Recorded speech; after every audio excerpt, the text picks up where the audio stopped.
بسم الله الرحمن الرحيم. الحمد لله على إحسانه وشكر له على توفيقه وامتنانه. أشهد أن لا إله إلا الله تعظيما لشأنه. أشهد أن محمدا عبده ورسوله داعيا إلى رضوانه. صلوات الله عليه وعلى آله وأصحابه وإخوانه. قال تعالى: يا أيها الذين آمنوا اتقوا الله حق تقاته ولا تموتن إلا وأنتم مسلمون. اللهم علمنا ما ينفعنا وانفعنا بما علمتنا وزدنا علما يا رب العالمين. رب اشرح لي صدري ويسر لي أمري واحلل عقدة من لساني يفقه قولي. Amma ba'du. Segala puji bagi Allah Subhanahu wa taala yang memudahkan pertemuan kita pada kesempatan kali ini untuk sama-sama kita belajar berkenaan dengan eh, usul tafsir dasar ya. Berkenaan dengan pelajaran berkenaan eh, kuliah tafsir dasar atau kita memakai kitab usul di tafsir, dasar-dasar ilmu tafsir bisa diartikan seperti itu. Kitab yang kita pakai adalah kitab Usul fi Tafsir karya Syekh Muhammad bin Saleh Al-Utsaimin rahimahullahu taala. Dan kita sekarang pertemuan yang kelima, dan ada 4 poin yang akan kita bahas pada kesempatan kali ini, yaitu berkenaan dengan tafsir, baik dari definisinya, kemudian berkenaan dengan kewajiban setiap muslim di dalam menafsirkan Al-Quran. Kemudian yang ketiga berkenaan dengan sumber dari rujukan dalam menafsirkan Al-Quran. Dan yang terakhir tentang perbedaan yang terjadi di dalam tafsir bil ma'thur. Para hadirin yang dirahmati Allah Subhanahu wa taala, kita akan bersama-sama belajar ke 4 poin ini pada kesempatan yang berbahagia ini. Tafsir secara bahasa, Syekh menyebutkan tafsir lughatan minal fasl. Jadi tafsir secara bahasa dia berasal dari kata al-fasl, wa huwa al-kashfu anil mughatta, yaitu sesuatu yang atau menyingkap sesuatu yang ter, yang tertutup. Itu secara bahasa. Secara istilah, wa fil istilah bayanu ma'anil Qur'anil Karim. Ya, menjelaskan makna-makna Al-Qur'anul Karim. Dan ini adalah pengertian yang pendek tetapi sangat mencakup daripada ilmu tafsir itu dipelajari. Syekh mengatakan bahwa saya ta'allumu tafsir wajib. Saya mengatakan bahasanya mempelajari tafsir hukumnya adalah wajib. Liqalihi ta'ala, berdasarkan firman Allah Subhanahu wa taala, kitabun anzalnahu ilaika mubarak. Kitabun anzalnahu ilaika mubarakun liyadabbaru ayatihi waliyatadzakkara ulul albab. Di surat Shad ayat 29, ini adalah sebuah kitab yang kami turunkan kepadamu penuh dengan berkah supaya mereka mentadaburi, merenungi ayat-ayatnya, dan supaya mereka mendapatkan pelajaran untuk orang-orang yang mempunyai pikiran, ulul albab. Di ayat yang lain, pada surat Muhammad ayat 24, Allah Subhanahu wa taala berfirman, "Afala yatadabbaruna al-Qur'an am ala qulubin aqfaluha?" Apakah mereka tidak mentadaburi Al-Qur'an ataukah hati mereka itu terkunci? Saya menyebutkan tentang wajul waju wajhud dalalah. Jadi kesimpulan daripada 2 ayat ini yang dijadikan dalil tentang wajibnya seorang mempelajari tafsir. Saya menyebutkan wajhud dalalati minal ayah al-ula, dari ayat yang pertama, anna Allah Ta'ala bayyana anna al-hikmata min inzali hadzal Qur'an al-mubarak an yatadabbara an-nasu ayatih wa yatta'idhu bima fiha. Di ayat pertama, Allah Subhanahu wa taala menjelaskan tentang hikmah daripada diturunkannya Al-Qur'an. Ya, diturunkannya Al-Qur'an yang berkuh berkah ini, hikmahnya adalah agar manusia itu mentadaburi ayat-ayatnya dan juga mengambil pelajaran yang terkandung di dalamnya. Apa itu tadabbur? Syekh menyebutkan bahwasanya wa tadabburu wa ta'ammul fil alfadi lil wusuli ila ma'aniha. Jadi tadabbur adalah memperhatikan, ya, mempelajari, merenungi lafaz-lafaz yang ada di Al-Quran untuk mencapai suatu suatu makna.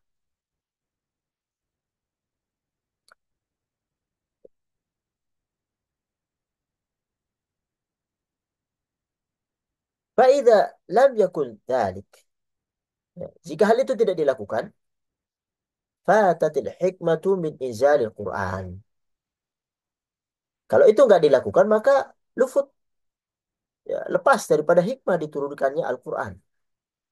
Wasara mujarrad mujarrad alfadin la ta'thira laha. Sehingga apa? Sehingga seolah-olah Al-Quran itu hanya sekedar lafat-lafat yang menjadi rutinitas bacaan seseorang dan tidak dapat memberikan pengaruh apa-apa bagi orang yang membacanya. Wali'annahu la yumkin al-itti'adu bima fil Quran biduni fahmi ma'ani.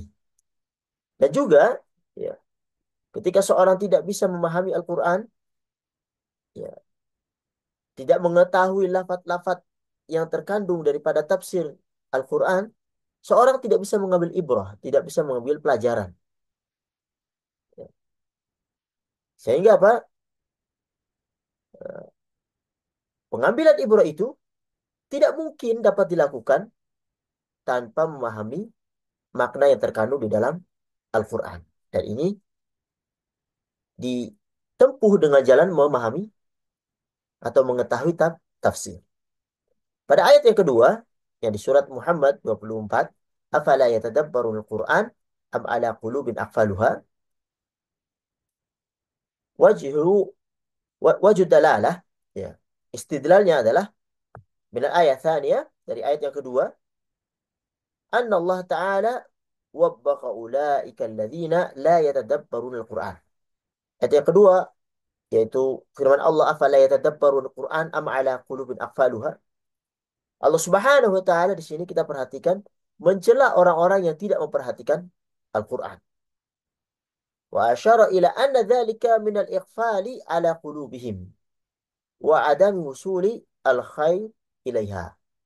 Serta ini mengisyaratkan bahwasanya hal tersebut, yaitu tidak memperhatikan Al-Quran, tidak bertadaburi Al-Quran, itu mengisyaratkan bahwasanya hal tersebut itu dapat menjadi penghalang, penutup hati mereka. Sehingga apa? Kebenaran itu tidak sampai kepada hati-hati mereka. Wa kana salaful ummah ala tilqa tariqati alwajibah. Ya dulu, ya, umat-umat terdahulu salaful ummah itu berada di atas jalan yang wajib ini. Yata'allamuna al-Qur'ana alfadhahu wa ma'ani. Ya, bahwasanya para salaful ummah mereka mempelajari Al-Quran alfadhahu wa ma'aniyah. Ya, baik secara lafadznya ataupun secara maknanya. Li'annahum bidzalika yatamakkanuna minal amal bil Qur'ani ala muradillahi bih. Karena apa?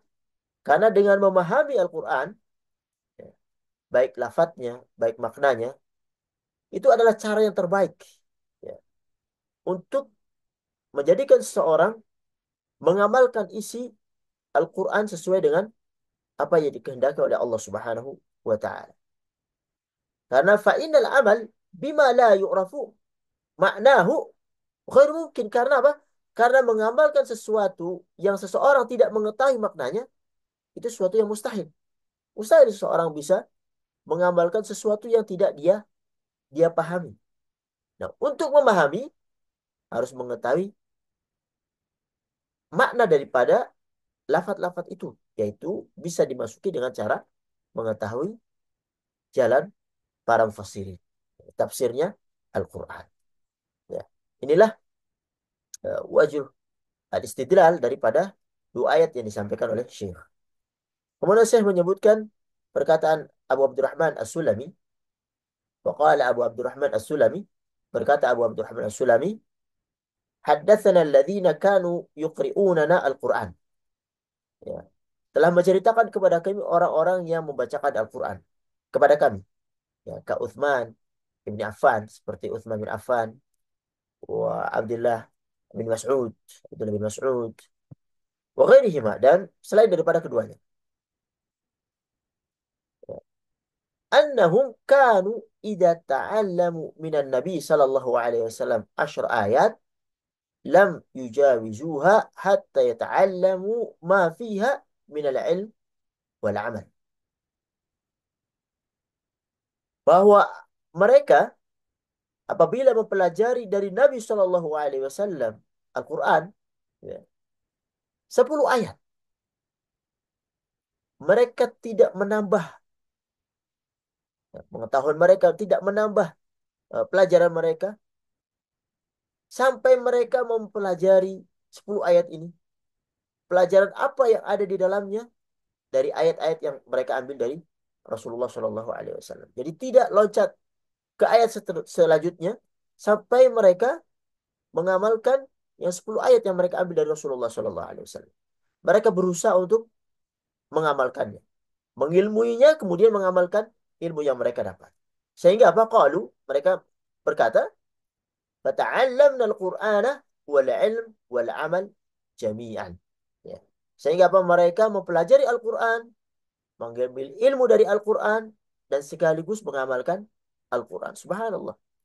Maka tidak heran, zamannya para sahabat, tabi'in, tabi'in, ya, salaful ummah yang mengambil dari Rasulullah Shallallahu Alaihi Wasallam, mereka bisa maju, mereka bisa menjadi umat yang terbaik yang Allah Subhanahu Wa Taala turunkan untuk menemani nabinya, ya, untuk menyampaikan agamanya.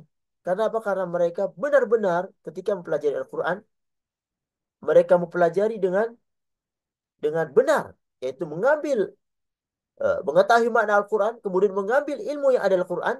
Setelah mengilmui, mereka mengamalkannya. Qala Syekh Islam Ibnu Taimiyah, Syekh Islam Ibnu Taimiyah berkata, wal 'adatu tamna'u an yaqra'a qaumun kitaban fi fannin min al-'ilm kat-tib wal hisab wa la yastashrihuhu فكيف بكلام الله تعالى الذي هو عصمتهم وبه نجاتهم وسعادتهم وقيام دينهم ودنياهم.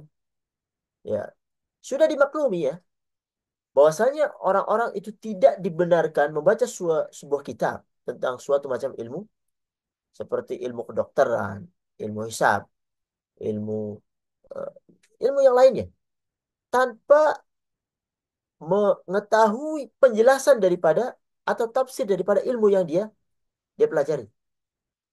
Kalau dia tidak mengetahui tafsirannya dari lafaz-lafaz ilmu-ilmu itu, maka dia belum belum paham bagaimana selanjutnya mengamalkannya. Lalu Syekh dengan ini mengatakan bagaimana dengan kalamullah, dengan Al-Quran. Ya. Yang mana lebih baik daripada ilmu hisab, ilmu kedokteran yang mereka pelajari. Yang mereka pelajari dan mereka ilmui, mereka ketahui makna-makna daripada istilah-istilah yang ada di keilmuan itu. Bagaimana dengan Al-Quran yang merupakan lebih hebat daripada itu, yang merupakan pegangan mereka, yang dengan mengetahuinya mereka dapat meraih keselamatan, ya, dan juga merupakan kebahagiaan mereka, tegaknya agama mereka dan dunia mereka. Ya. Makanya wajibu ala ahli ilm an yubayyinuhu linnas an tariqil kitabati awil musyafahah. Oleh karenanya eh, wajib atas orang-orang yang berilmu untuk menjelaskan tafsir kepada umat manusia, baik dengan tulisan ataupun lisan. Sebagaimana Allah Subhanahu wa taala berfirman di Quran surat Al-Imran ayat 187, "Wa id akhadallahu mitsaqal ladzina utul kitaba latubayyinunnahu lin-nasi wa la taktumunah." Dan ingatlah ketika Allah mengambil janji dari orang-orang yang telah diberi kitab, yaitu hendaknya mereka menerangkan isi kitab itu kepada manusia, dan janganlah kalian itu menyembunyikannya. Wa tabyinul kitabi lin-nasi syamilun litabyini alfadhihi wa ma'ani. Jadi menjelaskan Al-Quran kepada manusia itu bersifat umum, menyeluruh. Menyeliputi, menjelaskan lafaz-lafaznya, menjelaskan makna-maknanya. Fayakunu tafsirul Quran mimma akhadallahu al-ahda ala ahli ilm bibayanihi. Sehingga apa? Jadi tafsir Al-Quran itu termasuk janji yang akan Allah minta pertanggungjawabannya kepada ahli ilmu untuk menjelaskan. Ini mengerikan sebenarnya ya. Sehingga apa? Orang-orang yang berilmu harus berusaha untuk memberikan ilmunya yang diambil dari Al-Quran dengan menjelaskan makna-maknanya. Mentafsirkan dengan tafsir yang benar. Sehingga apa? Bisa dipahami dan bisa dilaksanakan sesuai dengan apa yang Allah Subhanahu wa taala perintahkan. Apa tujuan dari mempelajari ilmu tafsir? Syekh menyebutkan wal ghardu min ta'allumi tafsir. Tujuan mempelajari ilmu tafsir huwa al-wusulu ila al-ghayati al-hamidah wa thamarati al-jalilah. Jadi tujuan mempelajari ilmu tafsir adalah untuk tercapainya tujuan yang terpuji dan buah yang mulia. Apa itu? Wahya tasdiqu bi akhbarihi. Ya, yaitu membenarkan kabar-kabar Al-Quran, walintifa'u biha, mengambil manfaat dari kabar-kabar tersebut, wa tatbiqu ahkamihi 'alal wajhi alladhi aradahu Allah. Dan menetapkan hukum-hukum yang ada di Al-Quran sesuai dengan yang Allah Subhanahu wa taala maksud. Untuk apa? Yu'badallahu biha ala basirah.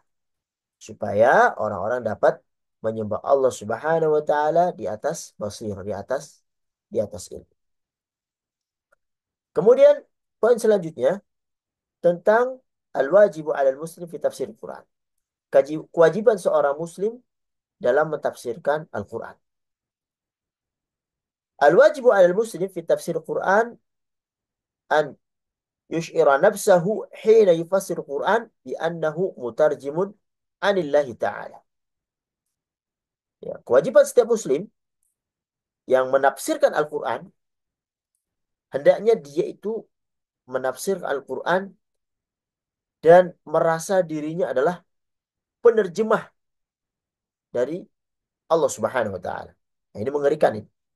Maka penting untuk mempelajari ya, tafsir-tafsir yang benar karena seolah-olah dia penerjemah dari apa yang Allah Subhanahu wa taala maksudkan di dalam Al-Quran.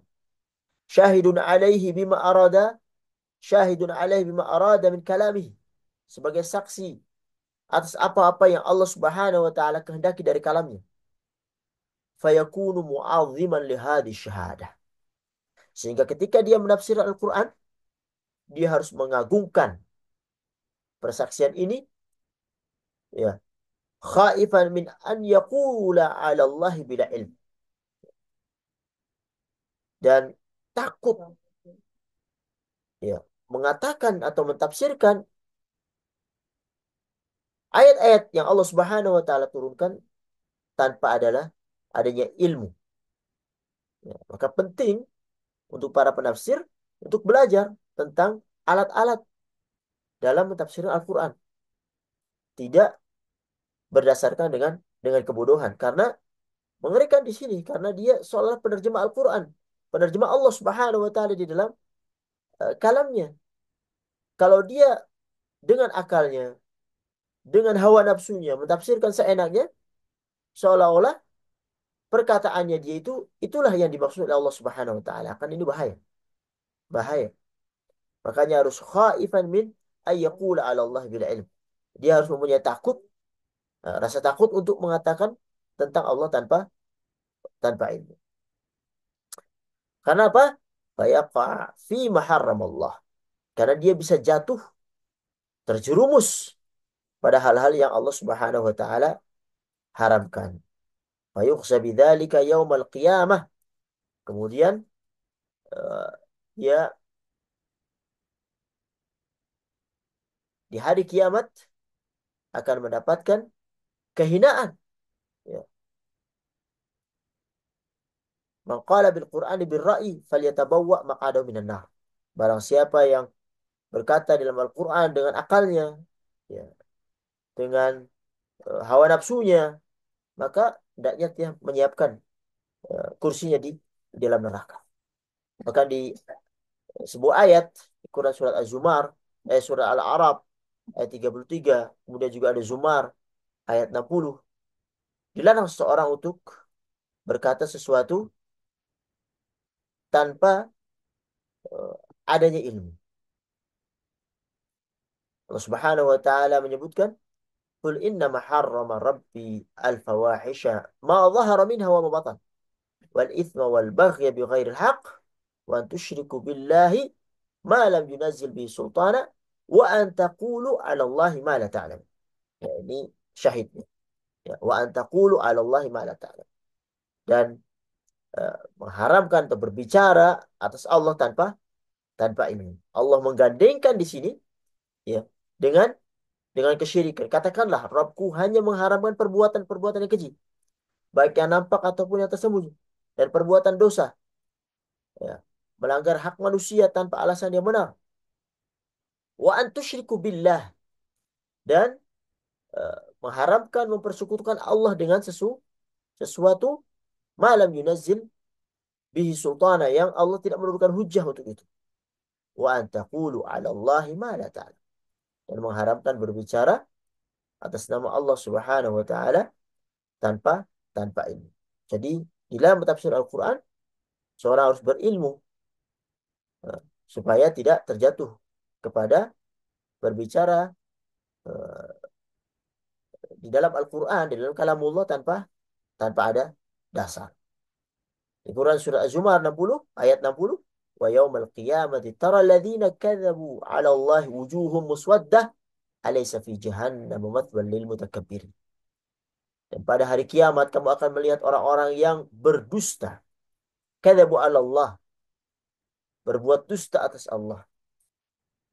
Muka mereka akan menjadi hitam. Alaysa fi jahannam mathwal lil mutakabbirin. Bukanlah dalam neraka jahanam itu ada tempat bagi orang-orang yang menyombongkan diri. Nah, ini menjadikan cambuk, ya, bagi orang yang hendak menafsirkan Al-Quran. Kita diperintahkan untuk mempelajari tafsir Al-Quran, ya, dari para ulama. Dan ketika kita menyampaikan, kita isbatkan kepada para ulama itu, belajar kepada mereka yang Allah Subhanahu wa taala telah bukakan pintu-pintu ilmu di dalam penafsiran Al-Quran. Yang mana kita akan mengetahui setelah ini al-marja fi tafsir Quran, tentang rujukan-rujukan apa saja yang hendaknya kita gunakan di dalam menafsirkan Al-Quran. Saya menyebutkan beberapa rujukan yang hendaknya seseorang yang hendak mau menafsirkan Al-Quran itu kembali ke kerujukan ini. Yang pertama adalah kalamullah Ta'ala. Al-Quran itu sendiri. Itu uh, fayufassiru Al-Quranu bil-Quran. Menafsirkan Al-Quran dengan Al-Quran. Kenapa? Lianna Allah Ta'ala huwa alladhi anzalahu wa huwa a'lamu bima arada bihi. Karena Allah zat yang menurunkan Al-Quran itu. Dan dialah yang paling mengetahui maksud yang terkandung dalam Al-Quran. Ya. Dan ini banyak contoh-contoh yang ada di dalam Al-Quran berkenaan dengan tafsir Al-Quran bil-Quran. Sebagai contohnya misalnya, yang ada di surat Yunus ayat 62.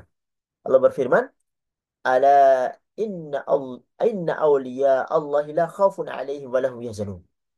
Ingatlah, sesungguhnya wali-wali Allah itu tidak ada kekhawatiran terhadap mereka, dan tidak pula mereka bersedih hati. Apa maksud daripada wali-wali Allah di sini? Faqad fassara awliya Allahi biqali fil ayat allati taliha. Allah Subhanahu wa taala mentafsirkan kata aulia Allah, wali-wali Allah di dalam ayat yang datang berikutnya. Siapa mereka? Alladzina amanu wa kanu yattaqun.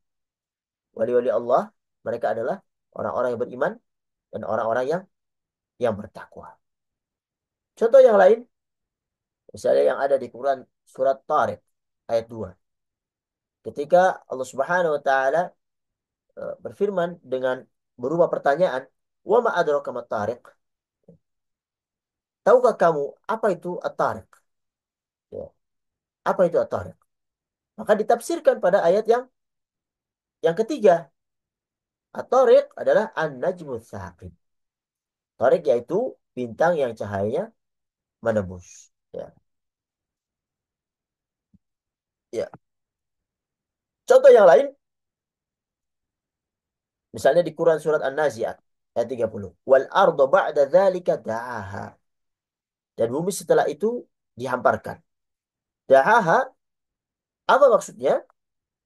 Maksudnya ada di ayat setelahnya, ayat 31 dan 32. Allah jelaskan, daha adalah akhraja minha ma'aha wa mar'aha wal jibala arsaha. Maksudnya ada dihamparkan, maksudnya ia mengancarkan darinya mata airnya dan juga menumbuhkan tumbuh-tumbuhan dan wal jibal dan gunung-gunung dipancangkan dengan dengan teguh. Kemudian sumber yang kedua, rujukan di dalam menafsirkan Al-Quran adalah eh, sunnah Rasul. Kalamu Rasulullah Sallallahu Alaihi Wasallam. Perkataan Rasul Sallallahu Alaihi Wasallam. Fayufassarul Qur'anu bisunnah. Al-Quran ditafsirkan dengan sunnah. Karena lianna Rasulullah Sallallahu Alaihi Wasallam muballighun anillah fahuwa a'lamun nasi bi muradillahi ta'ala bi kalamihi. Karena Rasul Sallallahu Alaihi Wasallam adalah penyampai risalah dari Allah. Maka beliau adalah orang yang paling mengetahui maksud yang terkandung dalam firman Allah Subhanahu wa taala. Jadi ini banyak banyak contohnya. Misalnya di Quran surat Yunus ayat 26 ketika Allah Subhanahu wa taala berfirman, "Lilladzina ahsanu al-husna wa ziyadah." Lilladzina ahsanu al-husna wa ziyadah. Dan bagi orang-orang yang berbuat baik ada pahala yang terbaik. Ya. Surga wa ziyadah dan tambahan.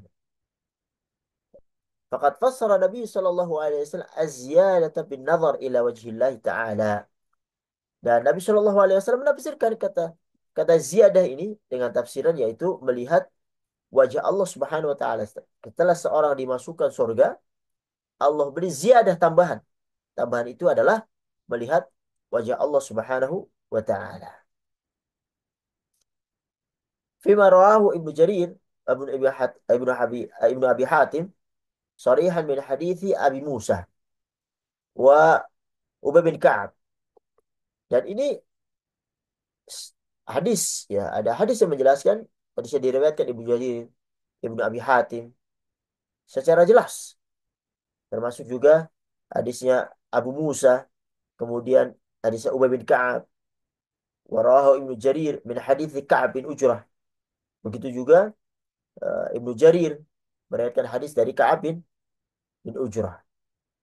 Di dalam Sahih Muslim dari An Suhaib bin Sinan, dari Suhaib bin Sinan, dari Nabi sallallahu alaihi wasallam fi haditsin qala fi di sebuah hadis Nabi sallallahu alaihi wasallam menyebutkan fayakshifu al-hijab.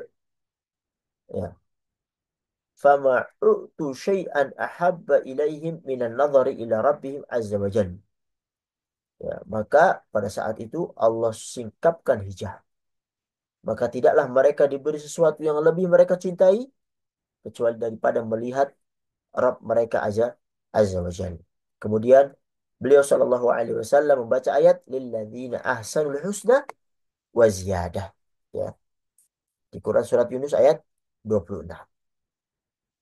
Contoh yang lain, misalnya yang ada di Quran surat Al-Anfal ayat 60, Allah Subhanahu wa taala berfirman, "Wa'idtu lahum mastata'tum min quwwah."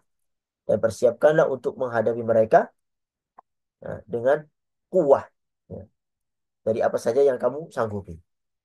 Maka Nabi Shallallahu Alaihi Wasallam fassara Nabi Shallallahu Alaihi Wasallam al-quwah birrami. Maka Nabi menafsirkan kata kuah ini, kekuatan ini, yaitu dengan melempar melempar panah. Ya.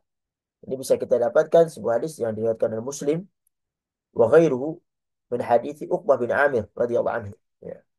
Di riwayat Muslim atau lainnya, ya. Hadis dari Uqbah bin Amir radhiyallahu anhu, bahwasanya Nabi Shallallahu alaihi wasallam mentafsirkan kuah di sini dengan melempar melempar panah. Kemudian rujukan yang ketiga yang bisa kita ambil ketika kita menafsir Al-Quran setelah Al-Quran itu sendiri, kemudian perkataan Rasulullah Shallallahu Alaihi Wasallam, yang ketiga adalah kalamus sahabah, yaitu ucapan para sahabat. La siyama dawul ilmi minhum wal inayati bitafsir. Apalagi ya para sahabat yang mempunyai perhatian di dalam tafsir dan juga mempunyai ilmu di dalam hal ini. Ya. Karena apa? Karena li'an Al-Quran nazala bilughatihim. Karena memang Al-Quran itu turun dengan bahasa mereka, bahasa Arab. Mereka bahasanya Arab, turun dengan bahasa mereka. Wa fi asrihim, dan juga di zaman mereka. Sehingga apa? Wa li'annahum ba'dal anbiya asdaqun nasi fi talabil haqq. Dan mereka setelah Nabi, mereka adalah orang yang paling jujur, ya, dalam mencari kebenaran. Ya. Wa aslamuhum minal ahwa, paling selamat dari hawa nafsu. وأظهارهم من المخالفة التي تحول بين المرء وبين التوفيق للصواب. Mereka juga paling bersih dari penyimpangan-penyimpangan yang dapat menghalangi seorang dari mendapatkan taufik dari Allah Subhanahu wa taala. Sehingga apa?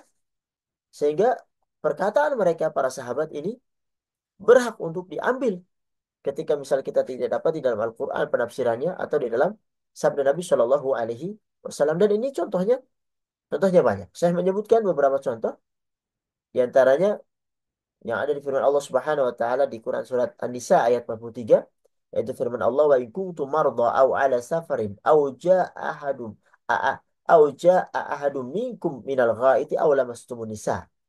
Dan jika kamu sakit atau dalam perjalanan atau kembali dari tempat buang air, ya, atau menyentuh perempuan-perempuan, maka eh, telah ada riwayat yang sahih dari Ibnu Abbas, beliau mentafsirkan al-mulamasah di sini, aula mastumun nisa, itu menyentuh perempuan, beliau menafsirkan dengan al-jima', yaitu bersetubuh. Dan ini tafsir Ibnu Abbas, dan ini diterima, ya, karena beliau orang yang telah didoakan Nabi Shallallahu Alaihi Wasallam di dalam uh, mentafsirkan Al-Quran, dan beliau sangat sangat uh, ber, apa namanya, mempunyai keilmuan yang cukup di dalam mentafsirkan Al-Quran. Bahkan setelah Ibnu Abbas, banyak yang mengambil dari dirinya berkenaan dengan tafsir. Kemudian yang keempat adalah kalamut tabi'in, ucapan para tabi'in. Ya. Yaitu kita ketika tidak mendapatkan dari Al-Quran, tidak mendapatkan dari hadis, kita mendapatkan dari kalangan sahabat, maka diperkenankan selanjutnya mengambil ucapannya para tabi'in. Itu alladzina i'tanau bi akhdi tafsir anis sahabah. Yaitu para tabi'in yang konsisten, yang berjuang, ber, menuntut ilmu kepada eh, tafsirannya para sahabat, ya, yang mengambil rujukan kepada para sahabat. Karena apa? Karena at-tabi'in khairun nasi ba'da sahabat. Karena tabi'in adalah sebaik-baiknya manusia setelah para sahabat. Mereka juga aslamu minal ahwa mimman ba'dahum. Ya. Mereka juga orang yang paling selamat dari hawa nafsu daripada generasi yang datang setelah mereka. Walam takun al-lughatul arabiyyatu taghayyarat katsiran fi asrihim. Begitu juga bahasa Arab di dalam masa mereka itu belum banyak berubah. fakanu aqraba ila shawabi fi fahmil Quran mimman ba'dahum. Sehingga apa? Mereka adalah orang-orang yang lebih dekat kepada kebenaran dalam memahami Al-Quran daripada generasi yang datang setelah setelah mereka. Qala Syekhul Islam Ibnu Taimiyah rahimahullah, Syekh Islam Ibnu Taimiyah berkata dalam Al-Majmu' Fatawa, idza istama'u yakni at-tabi'in, apabila mereka para tabi'in bersepakat ala syai' terhadap sesuatu, fala yurtabu fi kauni hujjah, ya, maka tidak diragukan lagi akan keberadaan kesepakatan mereka sebagai hujjah. Fa in ikhtalafu, apabila mereka berselisih, fala yakunu qawlu ba'dihim hujjatan ala ba'd, maka perkataan sebagian mereka tidak menjadi hujjah atas sebagian yang lain. Wala alaman ba'dahu, dan tidak pula menjadi hujjah atas orang-orang yang setelah mereka. Wa yurja'u fi dzalika ila lughatil Qur'an aw sunnah aw umumi lughatil Arab aw aqwalis sahabati fi dzalik. Maka hal itu dikembalikan kepada bahasa Al-Quran atau bahasa sunnah atau keumuman bahasa Arab atau perkataan sahabat tentang tentang hal itu. Beliau juga berkata, man adalah an madahib sahabah wa tabi'in wa tafsirihim ila ma yukhalifu dhalik kana mukhti'an fi dhalik bal mubtadi'an. Beliau menyebutkan siapa yang menyimpang, ya, dari madhab para sahabat, madhab para tabi'in, serta tafsir mereka, maka dia telah berbuat kesalahan dalam hal tersebut. Bahkan saya menyebutkan bisa jadi dia bisa menjadi mubtadi', bisa menjadi ahli bid'ah. Wa in kana mujtahidan maghfuran lahu khata'uhu. Walaupun dia telah berbuat kesalahan dalam hal tersebut, bahkan uh, walaupun dia telah berijtihad, ya, maka dia diampuni oleh kesalahan-kesalahan. Kemudian beliau berkata, "Faman khalafa qawlahum wa fassara al-Qur'ana bi khilafi tafsirihim faqad akhta'a fi dalili wal madluli jami'an." Ya. Maka barang siapa yang menyelisih perkataan mereka, menafsir Al-Quran berbeda dengan tafsir mereka, maka dia telah berbuat kesalahan dalam hal dalil maupun madlul, maupun maupun makna. Kemudian yang kelima, rujukan dalam menafsir Al-Quran, yaitu ma taqtadihil kalimatu minal ma'ani asy-syar'iyyah awil lughawiyah hasab siyah. Yaitu pemaknaan kalimat dan tinjau dari makna syar'i atau lughawi, ya, sesuai dengan kesesuaiannya dengan makna dalam dalam kalimat. Hal ini berdasarkan firman Allah Subhanahu wa taala, "Inna anzalna ilaikal kitaba bil haqqi litahkuma bainan nasi bima arakallah." Ya, di Quran surat An-Nisa ayat 105. Sesungguhnya kami telah menurunkan kepadamu Al-Quran dengan membawa kebenaran supaya kamu mengadili antara manusia dengan apa-apa yang telah Allah wahyukan kepadamu. Di ayat yang lain, Quran surat Az-Zukhruf ayat 3, "Inna ja'alnahu Qur'anan Arabiyyan la'allakum ta'qilun." Sesungguhnya kami telah menurunkan Al-Quran dengan bahasa Arab agar kamu memahaminya. Dan firman Allah Subhanahu wa taala di Quran surat Ibrahim ayat 4, "Wa ma arsalna mir rasulin illa bilisani qaumihi liyubayyana lahum." Tidaklah kami mengutus seorang rasul melainkan dengan bahasa kaumnya supaya ia dapat memberi penjelasan dengan terang kepada mereka. Lalu bagaimana apabila misalnya sebuah lafaz itu pertentangan antara makna syar'i dan makna lughawi? Saya menyebutkan, fa idza ikhtalafa al-ma'na syar'i wal lughawi ukhidha bihi ukhidha bima yaqtadihi asy-syar'i. Apabila makna syar'i dan makna lughawi, yaitu bahasa, itu berbeda, maka yang diambil adalah makna syar'i. Kenapa? Li'anna al-Qur'ana nazala li bayani syara', la li bayani lughah. Karena Al-Quran diturunkan untuk menjelaskan syariat, bukan untuk menjelaskan bahasa. Kecuali illa ayyakuna hunaka dalilun yatarajjahu bihil ma'na al-lughawi fayu'khadhu bihi. Kecuali kalau, ya, eh, apa namanya, ada dalil yang menguatkan tentang makna lughawi daripada suatu lafaz di dalam Al-Quran. Maka yang dipakai adalah makna makna lughawi. Saya menyebutkan sebuah misal, sebuah contoh, makhtalafa fihi ma'nayain, tentang ayat yang mengandung perbedaan makna syar'i dan makna lughawi. Kemudian diambil quddima asyari. Kemudian diambil didahulukan makna syar'i. Misalnya firman Allah Subhanahu wa taala tentang orang-orang munafik, "Wala tusalli ala ahadin minhum mata abadan." Janganlah kamu sekali-kali mensolati jenazah orang yang mati di antara mereka. Nah, di sini makna solat, ya, as-salah wala tusalli, jangan kalian mensolati. Ya. As-salah, ya, kalau kita cek secara bahasa, itu berarti doa. Doa.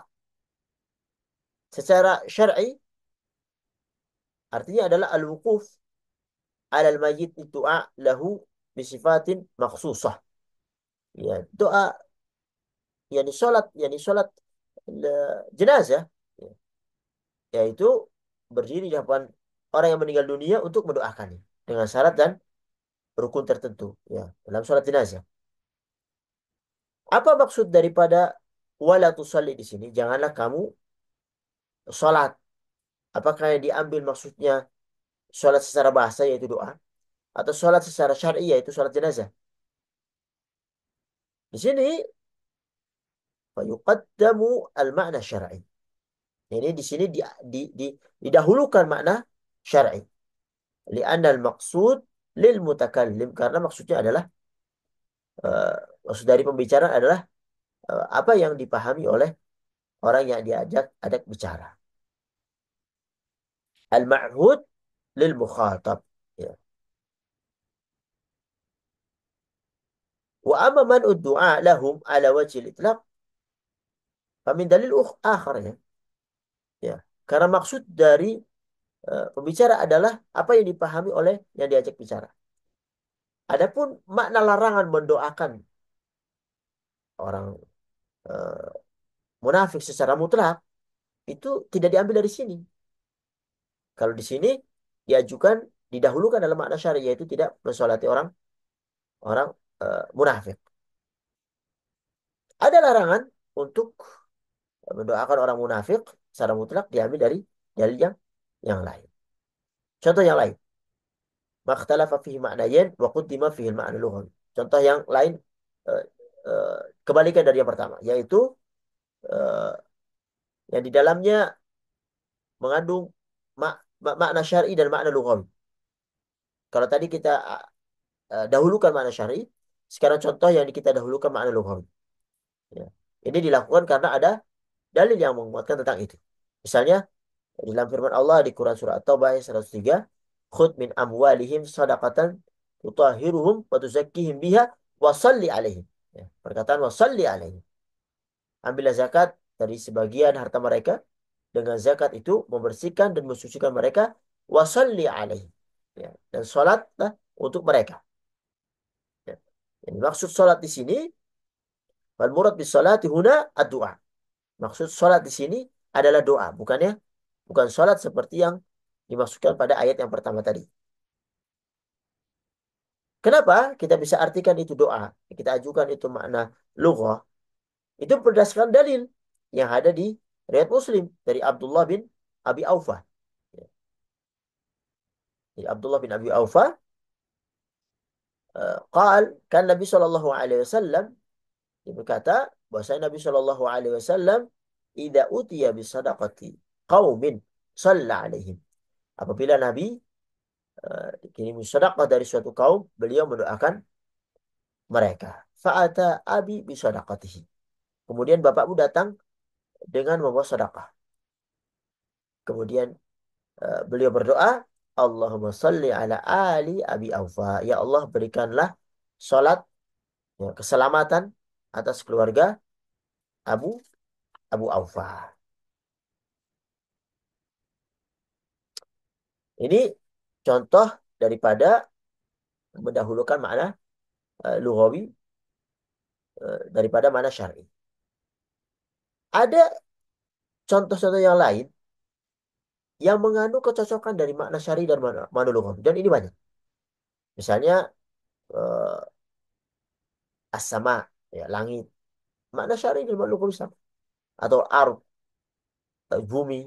Atau sidq, kejujuran. Al-kadhib, kedustaan. Al-hajar, batu.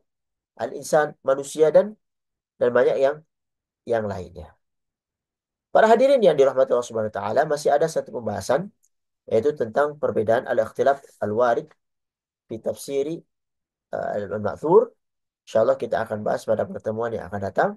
Mudah-mudahan Allah mudahkan untuk pertemuan yang akan datang. Mudah-mudahan yang sedikit ini bermanfaat bagi saya dan juga bagi ikhwas sekalian. Hadza sallallahu ala Muhammad wa ala alihi wa sahbihi ajma'in. Barakallahu fikum.